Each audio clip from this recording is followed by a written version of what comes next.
for today.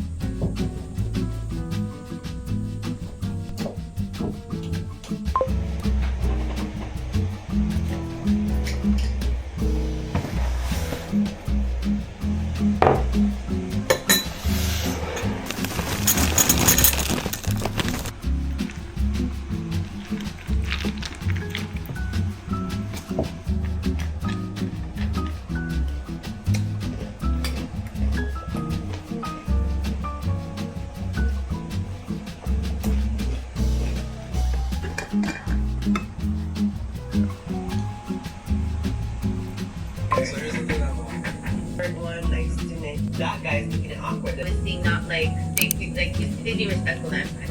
And like making me free food. And yes, they see. Yeah. But if it's like to like make scenes in public, yeah, looking a mess in your. We'll just like I would. But if you're telling me like Ready to settle down, you know, you. I was like, period, girl. Like, I didn't tell you what, I know it's not easy, but I was like, honestly, out of my head. And I was like, I could be friends with whoever I'm gonna be friends with. so. and let me just pull up. After we say the word, can you count 3, 2, 1, and then we say like. Okay, got it. I will also not be. Happy today, guys! Today is a very exciting day kasi pupunta tayo finally sa isang library and we're going to pack our library bag or yung mga gusto kong dalhin today kasi nga pupunta tayo sa library and I'm thinking I'm gonna use my one and only tote bag. You've already seen this many times. Again, Chosen, Children Village, worth them. I might bring one book just in case. Pero kasi ang purpose ko din kasi is magbasa din ng mga libro doon. So from our pile, we're only left with 3 unread book. Baka ito na lang yung dalhin ko since ito yung pinaka-manifest. Oops. Since I want to research din doon, I'm also gonna bring my curriculum notebook. This is bigger, pero ito kasi yung ginagamit ko for different subjects na personal ko lang na gusto kong pag-aralan, ganyan. Kasi naman siya sa tote bag. Yeah. I'm going to bring my makeup bag. Also, my DJI mic. Kasi ginagamit ko yung camera ko. Which is my DJI Osmo Action 6. I usually use this pang mga outside vlogs. Kasi this is super easy to use. Super dali niya mag-record. And maliit siya. So, hindi siya ganun ka-attention seeking when in public. Kasi minsan ang awkward. I'm gonna bring my stub. Library stub ko. Library card stub ko. Kasi kailangan ko nun. So, I'm gonna bring my wallet na super cute ng keychain. I'm also gonna bring some headphones. Kasi pag gusto ko ng makinig ng audiobook or music or any relaxing sounds. Pero okay naman ako sa library. It's very relaxing feel ko. Excited ako tuloy ako kasi first time ko mag-library in so many years. Kasi school library lang yung pinupuntahan ko before palagi. Power bank. Face mask, just in case na pagalitan ako hindi ako naka-face mask. And nawawala kasi bigla yung Muji ko na mechanical pencil for some reason. Nawala ko siya bigla kagabi. So, I'm just using my extra pencil which is a monograph. Madali lang siya gamitin. I love Mono brand na eraser kasi nung nag-archi ako, sobrang grabe, sobrang ganda nung pagka-erase niya. So, ito yung nadali nating pencil for today. I think okay na ang ating library bag for today. This is what it looks like. Medyo packed siya pero hindi siya super packed. So, hopefully, if may nakita ko doon na very interesting na libro, we can borrow some books. I'm very excited and I can't wait to explore my local library. Let's go!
Okay, so third floor access ng punta tayo sa third floor.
ko.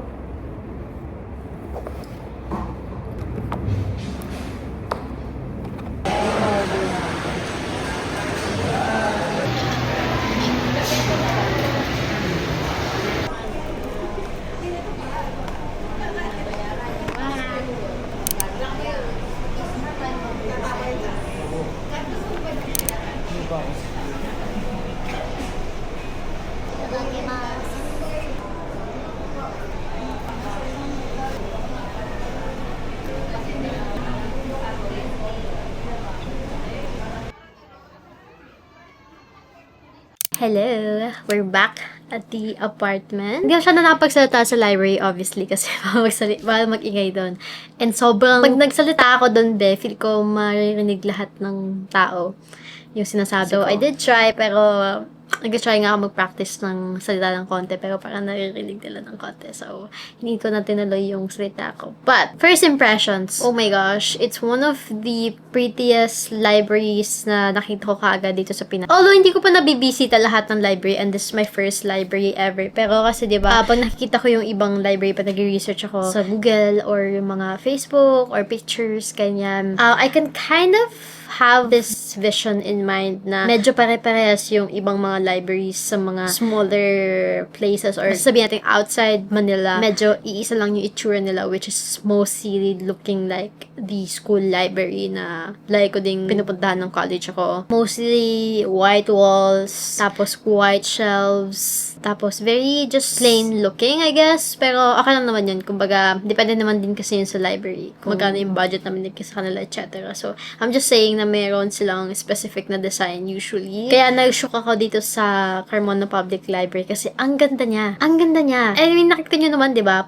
Tapos sa personal, parang pagkapasok ko dun sa library, para akong nasa ibang bansa in a sense na kapag nanonood ako ng mga Korean drama or mga ibang movies sa ibang bansa, tapos may mga library scene, feel ko pwede nang pambato yung Carmona Public Library sa mga library scenes. Although it's not as big. Yun lang yung problema ko sa kanya. Hindi siya malaki. Tapos, medyo konti yung selections ng books. Pero yung overall ambience and yung architecture, yung design ng library, it was super fit niya sa taste ko as in. Also, ang lamig niya doon. I mean, hindi siya malamig na yung parang reklamo na parang sobrang lamig. Pero, ang sarap niya tambayan kasi malamig. Like, usually kasi yung library noon sa college ko, medyo madaming reklamo because yung aircon, ganyan, mahina. And nalaman ko lang din kasi kanina na I know that it is newly built, pero November pa pala siya. November 2025 siya tinayo. Kasi inask ko yung assistant doon or yung information desk kung kailan binild yung library. So, she told me it was built in November 25, 2025 yata.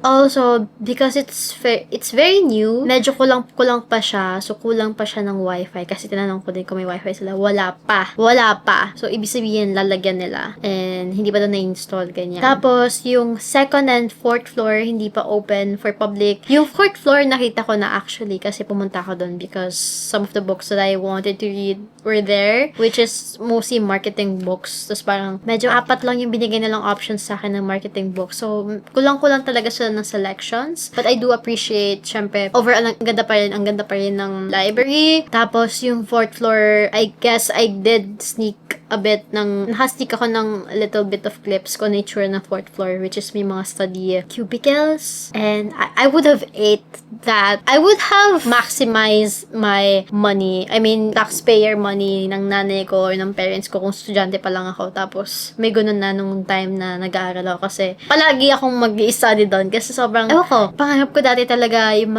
mag-study sa library ng ganun. Na, yung itsura ganun na, talagang may mga super cute na cubicles and super cute na library. And sadly, ngayon pa lang siya na-build. Tapos, yeah, ayun lang.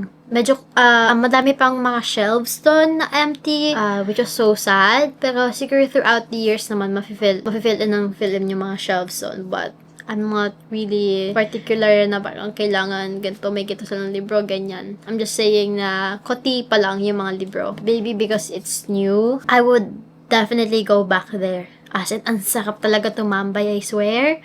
Gusto ko siya, pag gusto ko na magbasa ng buong araw, yung gusto kong may tapusin akong libro, yun yung naramdaman ko kanina habang nagbabasa ako marketing book. Sabi ko, I can do this all day in this library kasi ang ganda ng lighting niya, hindi nakakaantok yung lighting niya kasi may natural light, kasi nga malalaki yung windows. So, I appreciated the natural lighting kasi kapag yung usual ng mga library, ng mga school library kasi, di ba, ang gamit nila fluorescent lights, yung overhead lighting lang, yung parang pang-hospital. So, medyo nakakaantok ng konti. And artificial lighting kasi. Pero, dun talaga, ang ganda talaga ng natural lighting. Kaya, tuwan-tuwa ako magtumambay. Especially dun sa pwesto ko. Tuwan-tuwa ako dun kasi pinakadulo yun eh. Tapos, right behind me is the window na malaki. So, ganda. Sarap ako bumalik dun. I could still feel the aircon, yung lamig niya, tapos yung how peaceful it is to study there or to read there. And the service was also really good. Service meaning yung assist sa akin. Ang bait ni nanay. I don't really know what her name is. So, alam kung paano siya shout out ganyan. Pero sobrang approachable niya. Tapos, yung nagpahanap ako ng marketing book, merong nag-ibang assist sa akin. So, they were also really nice. Sinabi sa akin ng information desk, unang-una pumasok ako hanggang 3:30 p.m. lang daw sila today. I don't know why. Pero usually hanggang 5 p.m. sila. So, 8 a.m. hanggang 5 p.m. yung bukas ng library, Monday to Friday. Sadly, hindi sila open ng weekends as any government facility naman ata ganun talaga. What else? Ayan.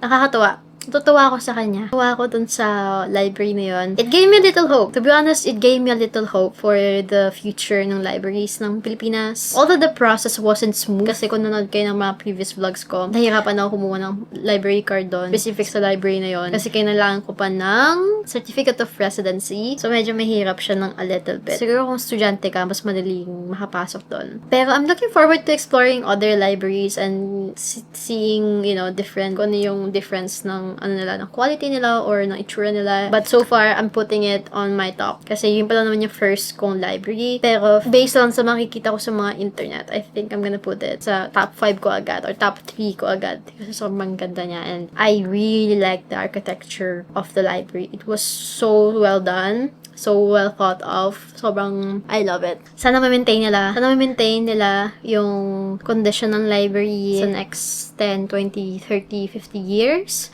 Huwag niyo po sanang kurakutin ang pag-manage na sana yung mga upper leaders natin na mabigyan pang pansinan. And yung mga ganyang magaganda is ma-maintain, no? I'm praying and hoping na it will still stay the same or magiging better, ganyan. So, that was a really nice library run with you. And sana nag-enjoy din kayo kasi I definitely enjoy it.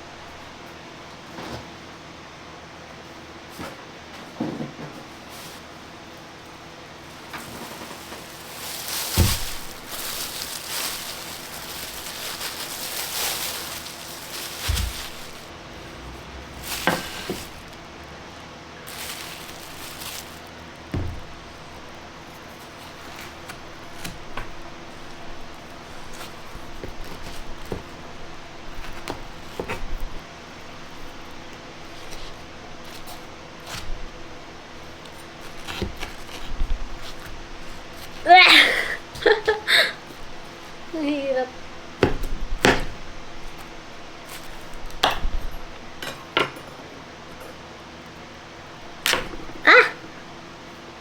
Okay. Calm down.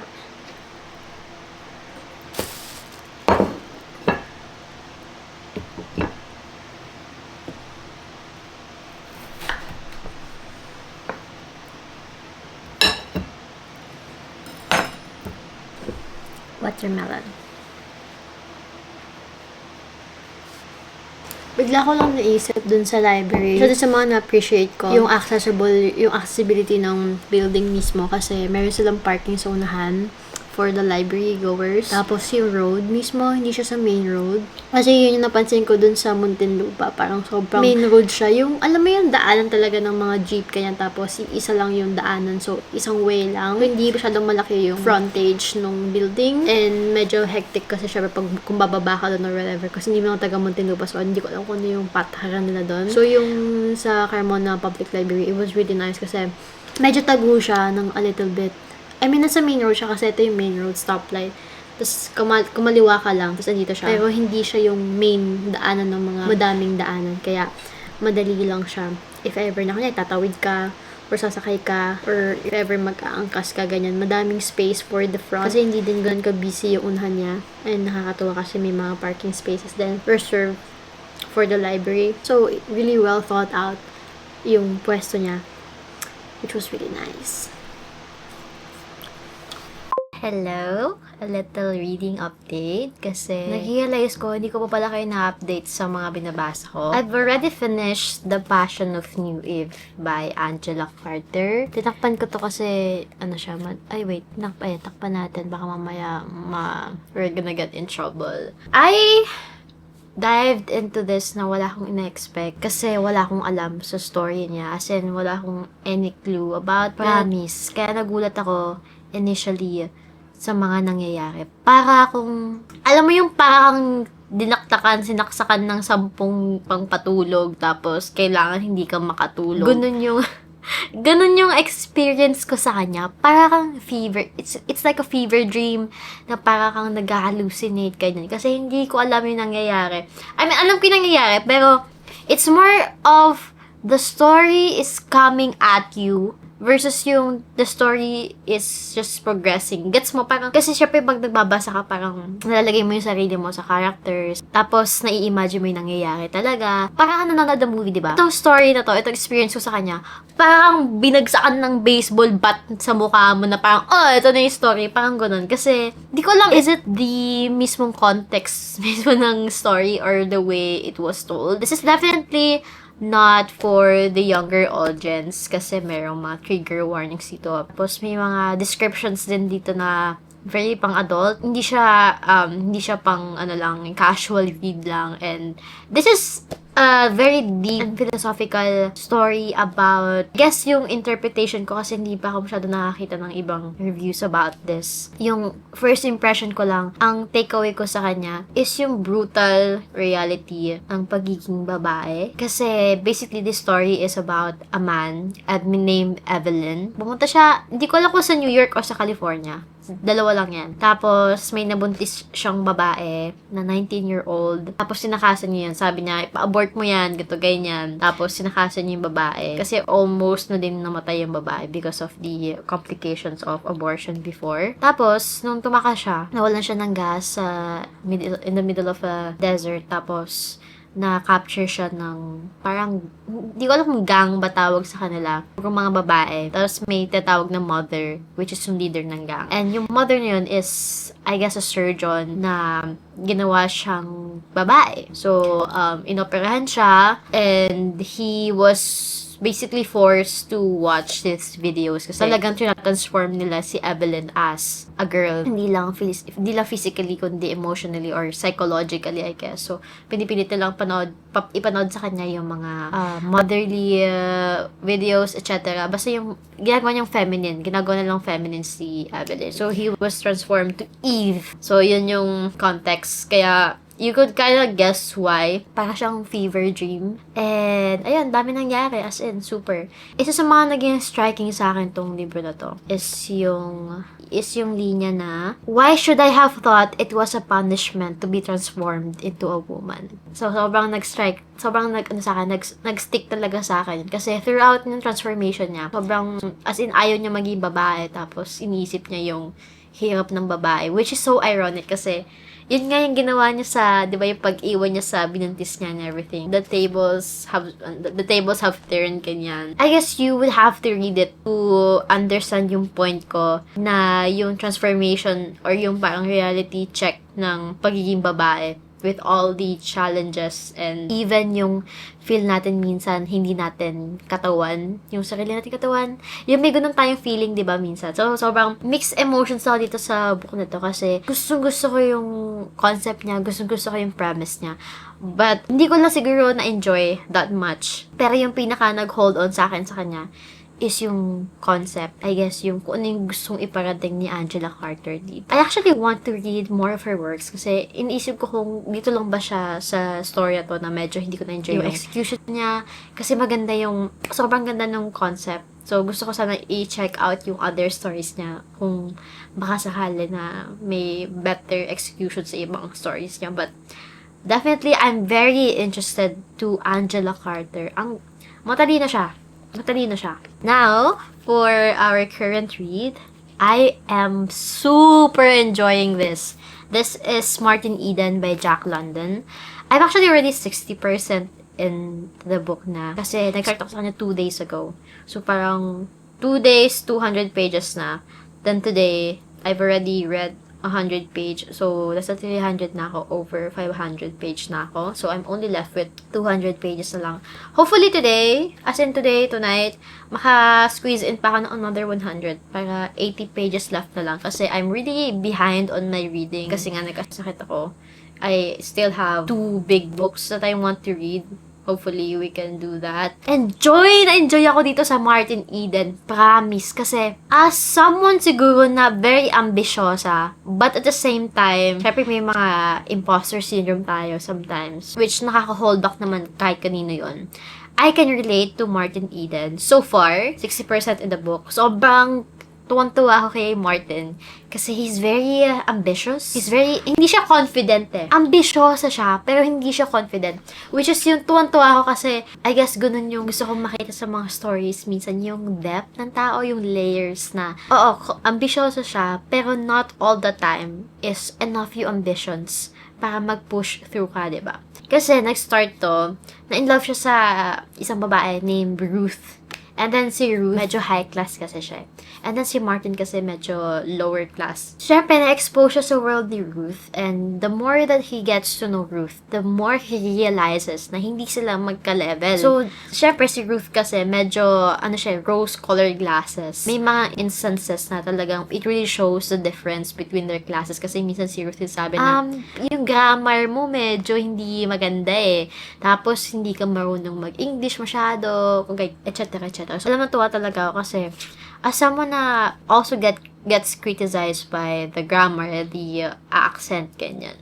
Parang naano ko dito lalo kay Martin Eden na you can't really judge someone's grammar or accent or English or kahit ano pa yan. Like, sabihin natin na wala silang alam about. May nuance kasi. Kumbaga, context is very important. For example, kay Martin Eden, hindi mo siya pwedeng ma-judge na hindi perfect yung grammar niya kasi wala naman siyang access to proper education. Alam mo yon, ganun pa lang, nagigets yun na ako na may mga instances talaga na kahit gusto ng tao na maging edukado, kahit gusto ng tao na maging perfect sa English, na alam lahat about science, sa history, kung wala naman silang opportunity to gain that information, you can never really judge someone's intellect, I guess. Kasi, gaya ni Martin Eden, busy siya mag-survive. And may instance dito na sobrang nag-click sa akin kasi sinasabi ni Ruth na, edi mag-take ka ng grammar school, edi mag-school ka ulit, tapos ganito ka mag-university ka, ganyan. Tapos parang sinabi ni Martin Eden, wala kasi akong pera. Tapos parang sinabi ni Ruth,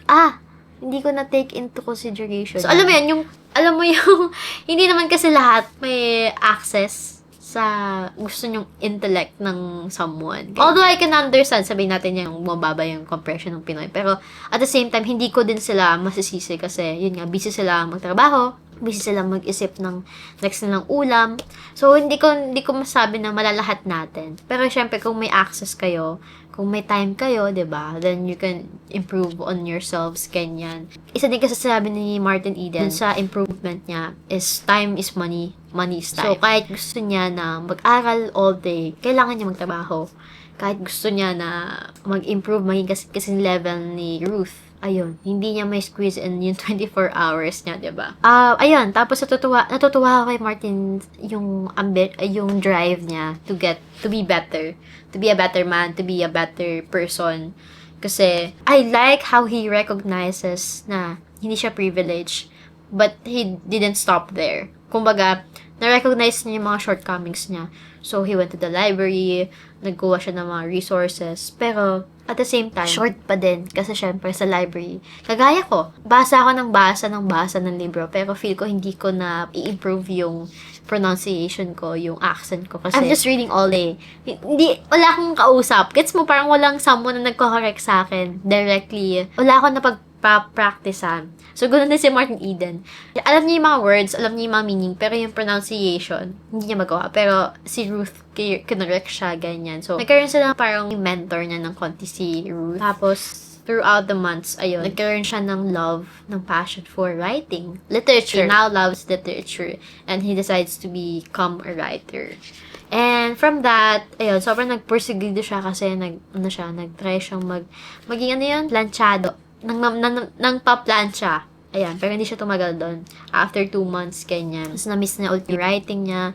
And then after a few months, kasi walang nangyayari sa writing niya kasi wala siya nakukuha pera. Siyempre, mahirap na nga siya, ganyan. Tapos, bigla na lang din na-fall in love sa kanya si Ruth. So, masyado siya na-pressure na magkaroon ng pera. Kasi gusto niya sana maging sailor na ulit para, I guess, magkaroon ng konting pera. But then some publishers started to email him and started accepting his works or his stories. So, doon pa lang nagtatapos. Ang kanya niya natutuwa talaga sa kanya. I think, if this ends on a good note, it can be one of my favorite novels. Ayoko jinx, pero yun naman na so far ko naisip. Let's start at chapter 28.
I just finished Martin Eden by Jack London. Hindi ko napigilan yung sarili ko, natapos ko na siya. And hindi enough tong 1 page na ito na for my notes, kaya sobrang lilit ng mga sulat ko. 5 stars! Ganda. Ang ganda niya. I like the ending or parang last few chapters, especially nung nag-turn na yung tides in favor of him. I'm not gonna spoil too much kasi I want, if you guys are interested, kasi I do recommend this. So, I'm not gonna give spoilers about it masyado. Nabigay ko naman sa inyo yung context ng kanina. Pero, hindi ko siya natantanan kasi sobrang na-invest ako sa story niya. Sobrang gusto ko makita kung anong mangyayari and where his ambitions will take him kasi he's very confident nga. And, ewan ko, for some reason, yung mga nababasa kong libro, sobrang sakto sa mga na-experience ko. Like, the book will really find you at the right time. Parang, eto yung perfect timing. Promise na nabasa ko to. Kasi, kumbaga yung blind faith mo sa sarili mo in your work na put out ng work niya. Submit ng mga stories niya. And kahit, kasi sobrang nasiro na siya. Sobrang dami niyang utang, ganyan. So, wala nakaka-appreciate ng work niya. As in, zero. Wala naniniwala sa kanya except himself. Kahit mga $5, okay lang sa kanya basta may makain lang siya. Alam mo, yun nga sinasabi ko, bilig ang mundo. Lahat ng nasa baba, tataas. Lahat ng tataas sa baba. So, circle of life, kumbaga ganyan. Natuwa din ako kasi it's not only about yung purpose na yun. Try ka lang ng try kasi yun nga, in that terms, naging close to my heart siya kasi wala nang ibang choice kundi maniwala sa sarili mo kasi wala naman ibang maniniwala. And ikaw lang nakakakita ng vision. The same thing na yung vision ni Martin Eden kasi kinikriticize niya yung mga stories sa newspaper, sa mga published. Alam ko maganda yung gawa ko kasi it is really better than the published stories or articles right now. Kaya nakakatuwa kasi nakaka-relate siguro ganyan as a creative. Then, gano'n na, ikaw lang talaga makakita ng worth or value ng work mo. Tapos, aside from that, I guess yung poison ng ambition and yung poison ng be careful what you wish for, it's lonely at the top. Alam ko naman yun. Kaya, I think it's just, Martin Eden just expected a lot from the fame, the money. Depende naman kasi sa expectations mo, diba, sa buhay. So, one of my favorite reads this year. Sobrang enjoyable niya and it is pretty satisfying din at times. Tapos, yung ending, it was sad, pero gets ko. In a sense, reality siya sa ibang tao na nakakasad yung ending niya. Bulit na natapos ko na siya kagad kasi hindi ko talaga siya matantanan. So, ganda. So,